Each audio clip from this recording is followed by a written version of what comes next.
APPCC chief YS Sharmila పదవి బాధ్యతలు చేపట్టిన తర్వాత రాష్ట్ర వ్యాప్తంగా పర్యటించేందుకు ఆమె రెడీ అయ్యారు. ఈ నేపథ్యంలోనే ఆమె శ్రీకాకుళంలో పర్యటిస్తున్నారు. శ్రీకాకుళం నుంచి రోడ్డు మార్గాన ఇచ్చాపురం వెళ్లారు షర్మిల. పలాస వద్ద ఆర్టీసీ బస్సులో ప్రయాణించిన ఆమె ప్రయాణికులతో ఆప్యాయంగా మాట్లాడారు. షర్మిలతో పాటు మాణిక్యం ఠాకూర్, గిడుగు రుద్రరాజు, రఘువీరారెడ్డి తదితరులు ఉన్నారు.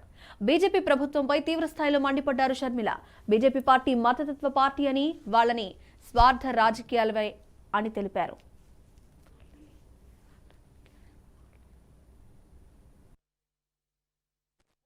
ఇది రాజశేఖర రెడ్డి రక్తం, రాజశేఖర రెడ్డి బిడ్డ.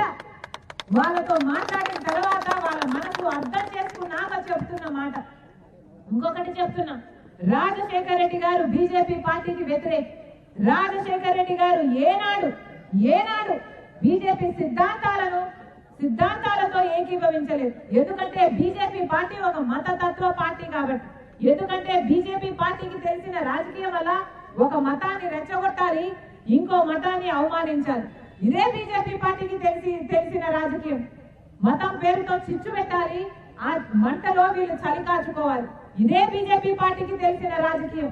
అలాంటి పార్టీని రాజశేఖర రెడ్డి గారు ఏ సందర్భం వచ్చినా వ్యతిరేకించడం జరిగింది. కానీ ఈ రోజు ఆంధ్ర రాష్ట్రంలో జరుగుతున్న పరిస్థితులను గమనిస్తే చాలా బాధాకరంగా ఉంది. అసలు ఈ రోజు ఆంధ్ర రాష్ట్రం మొత్తం బీజేపీ పార్టీని తృణీకరించి ఒక్క ఓటు కూడా వేయకుండా, అసలు ఒక్క ఎమ్మెల్యేని గెలిపించకుండా, ఒక ఎంపీని గెలిపించకుండా బీజేపీ పార్టీని అంతగా తృణీకరిస్తే ఆంధ్ర రాష్ట్ర ప్రజలు, ఆంధ్ర రాష్ట్ర నాయకులు మాత్రం బీజేపీ పార్టీకి బానిసలైపోయారు. ప్రజలు ఒక్క ఎమ్మెల్యేను కూడా గెలిపించలేదు బీజేపీ పార్టీ నుంచి. కానీ ఈ రోజు ప్రభుత్వంలో ఉన్న అందరు ఎమ్మెల్యేలు, ప్రభుత్వం సైతం, ముఖ్యమంత్రి గారు సైతం బీజేపీ పార్టీకి ఊడిగలు చేస్తున్నారు, బీజేపీ పార్టీకి బానిసలైపోయారు. ఆంధ్ర రాష్ట్ర ప్రజలను కూడా బీజేపీ పార్టీకి బానిసలు చేయాలన్న ప్రయత్నం చేస్తున్నారు. ఇది రాజశేఖర రెడ్డి రక్తం,